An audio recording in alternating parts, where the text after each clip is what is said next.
जनता की पसंद या बदलाव की चाह। बांका विधानसभा में आज का नजारा बहुत कुछ कह गया। निर्दलीय प्रत्याशी जवाहर झा के नामांकन के दौरान उमड़ी हजारों की भीड़ ने स्थानीय राजनीति के समीकरणों को एक नया मोड़ दे दिया है। जब किसी उम्मीदवार के समर्थन में इस तरह का जनसैलाब उमड़ता है तो ये सिर्फ लोकप्रियता का संकेत नहीं होता, बल्कि जनता के भीतर बदलाव की गहरी इच्छा का भी प्रतीक होता है। राजनीति के इस दौर में जहां टिकट का मतलब ही जीत का पासपोर्ट समझ लिया गया है, वहां जवाहर झा जैसे प्रत्याशी का निर्दलीय मैदान में उतरना एक साहसिक और आत्मविश्वास से भरा कदम है। यह भीड़ सिर्फ समर्थन नहीं, बल्कि एक संदेश है कि जनता अब विकल्प चाहती है, पार्टी नहीं। प्रतिनिधि की नीयत और निष्ठा देखना चाहती है। आने वाले दिनों में यह देखना दिलचस्प होगा कि क्या ये जन समर्थन मतदान केंद्रों तक पहुंच पाता है या भीड़ का ये उत्साह राजनीतिक हवा में विलीन हो जाएगा। पर इतना तय है, बांका की राजनीति अब पहले जैसी नहीं रहेगी।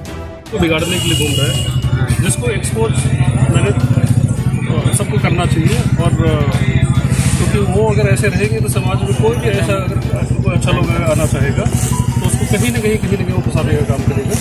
6 बजे के साथ किस तरह की दिक्कतें सामने आ रही है? आज लेट हो गया इतना सर, क्या प्रकार का 6 बज गया सर, 5 बजे तक रहती है, 6 बज गया आपका। कुछ डिफिशिएंसी भी थी, उन्होंने तो हमारे आरो साहब ने पूरा करवाने में समय लिया है। सारे समय उन्होंने जानबूझ के लिया था, कुछ समय लगा भी है, जेन्युइनली कुछ समय लगा हुआ है।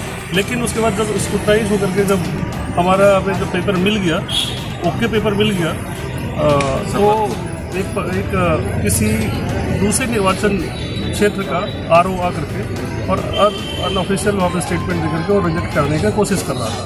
अच्छा। हाँ, वो धुरैया के आरओ है।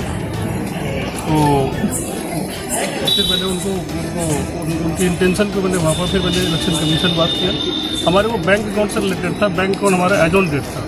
तो बैंक अकाउंट अगर एज ऑन डेट रहेगा, आज के एक दिन पुराना नहीं था, आज ही के डेट का था, तो उस पर इलेक्शन कमीशन से अप्रूवल लिया इन्होंने और फिर ओके किया। और इन्होंने अपने आरओ साहब ने अपने खुद भी निर्णय ले लिया था कि ठीक है, एक दिन पुराना नहीं भी है तो कोई बात, नया अकाउंट तो है। लेकिन वो धुरैया के जो आरओ है, उन्होंने आकर के और उसको रिजेक्ट कराने की कोशिश किया था, जो कि हमने निर्वाचन आयोग से बात करके और उसमें अप्रूवल इसकी अंततः जो है सभी लोग सेटिस्फाई हो गए। आपके आरओ जो है फॉर्म से सेटिस्फाई हुए। उन्होंने अपने हायरार्की में बात किया और हायरार्की से उन्होंने अप्रूवल लिया कि उन्होंने हायरार्की में अपनी बात किया, सीनियर ACI में बात किया स्टेट और सेंटर में, तो वो सेटिस्फाइड हुआ और उन्होंने फिर फाइनली हमें गो अहेड। इसकी शिकायत आप निर्वाचन आयोग को कर दी?